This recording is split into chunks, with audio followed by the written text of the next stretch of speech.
Kehidupan bangsa Arab sebelum diutusnya Rasulullah SAW berada dalam kekacauan yang luar biasa. Mereka menyekutukan Allah, banyak berbuat maksiat, tidak memiliki norma, percaya kepada khurafat, dan berbagai bentuk kebobrokan moral lainnya. Nabi Muhammad SAW yang merupakan Nabi dan Rasul terakhir diutus di saat tidak adanya para Rasul. Vakum masa itu dari para pembawa risalah, Allah Subhanahu wa Ta'ala murka kepada penduduk bumi, baik orang Arab dan selainnya, kecuali sisa-sisa dari ahlul kitab Yahudi Nasrani yang sebagian besar dari mereka telah meninggal. Dalam sebuah riwayat, Nabi bersabda, "Sesungguhnya Allah melihat kepada penduduk bumi lalu murka kepada mereka, Arabnya atau ajamnya, kecuali sisa-sisa dari ahlul kitab." Hadis riwayat Muslim. Saat itu, baik bangsa Arab atau lainnya, hanya ada dua jenis manusia. Pertama, yang berpegang dengan kitab yang sudah dirubah atau dihapus. Kedua, yang berpegang dengan agama yang punah. Agama yang sebagiannya tidak diketahui dan sebagian yang lain sudah ditinggalkan.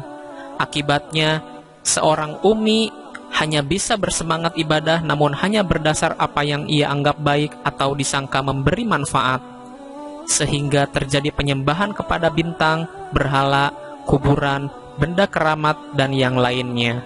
Manusia saat itu benar-benar dalam keadaan bodoh yang parah.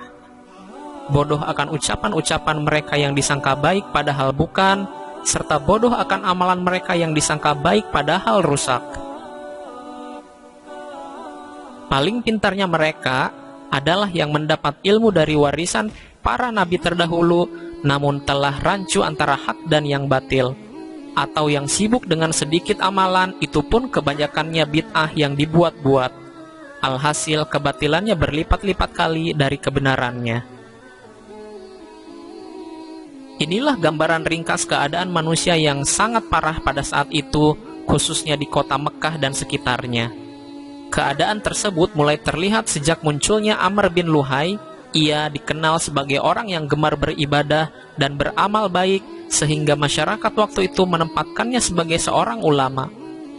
Sampai suatu saat, Amr bin Luhai pergi ke daerah Syam. Ketika mendapati para penduduknya beribadah kepada berhala-berhala, Amr menganggapnya sebagai sesuatu yang baik dan benar. Apalagi Syam dikenal sebagai tempat turunnya agama-agama samawi dan kitab-kitab samawi atau kitab-kitab yang turun dari langit. Ketika pulang, Amr membawa oleh-oleh berhala dari Syam yang bernama Hubal.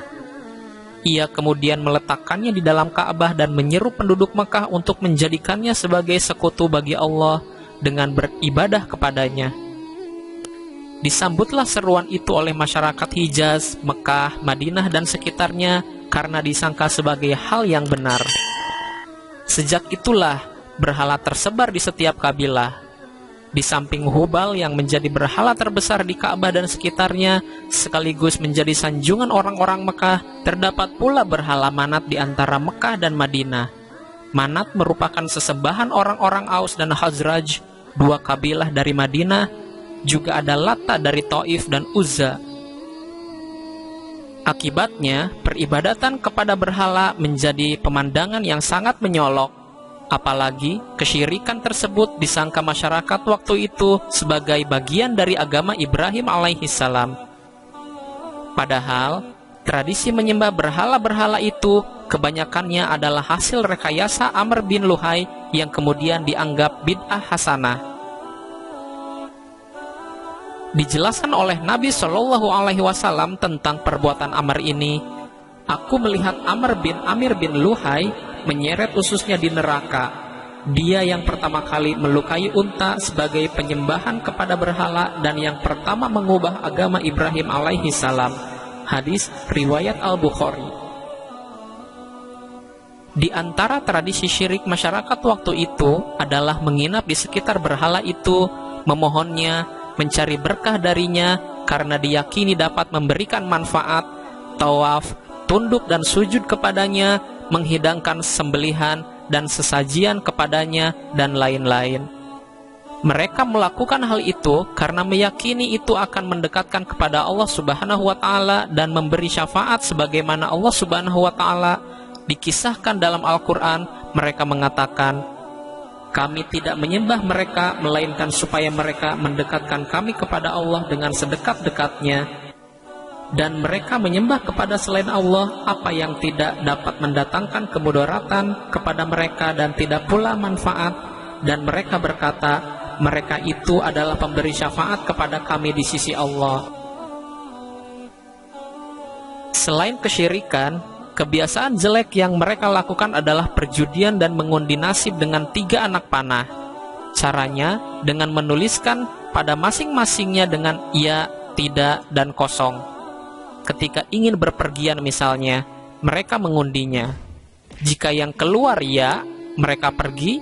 Jika tidak jadi pergi, dan jika yang keluar kosong, maka diundi lagi.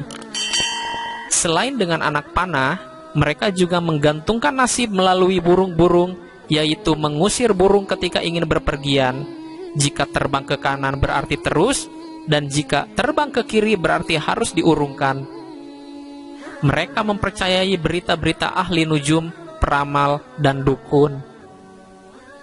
Mereka juga pesimis dengan bulan-bulan tertentu, misalnya bulan Safar.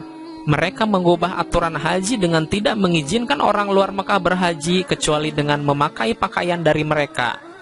Jika tidak mendapatkan, maka diharuskan melakukan tawaf dengan telanjang. Di bidang sosial kemasyarakatan, hubungan lain jenis pun sangat rendah, khususnya di kalangan masyarakat menengah ke bawah. Sampai-sampai pada salah satu cara pernikahan mereka, seorang wanita menancapkan bendera di depan rumah. Ini merupakan tanda untuk mempersilahkan bagi laki-laki siapapun yang ingin mendatanginya. Jika sampai melahirkan, maka semua yang pernah melakukan hubungan dikumpulkan dan diundang seorang ahli nasab untuk menentukan siapa bapaknya, kemudian sang bapak harus menerimanya. Poligami saat itu juga tidak terbatas, sehingga seorang laki-laki bisa menikahi wanita sebanyak mungkin.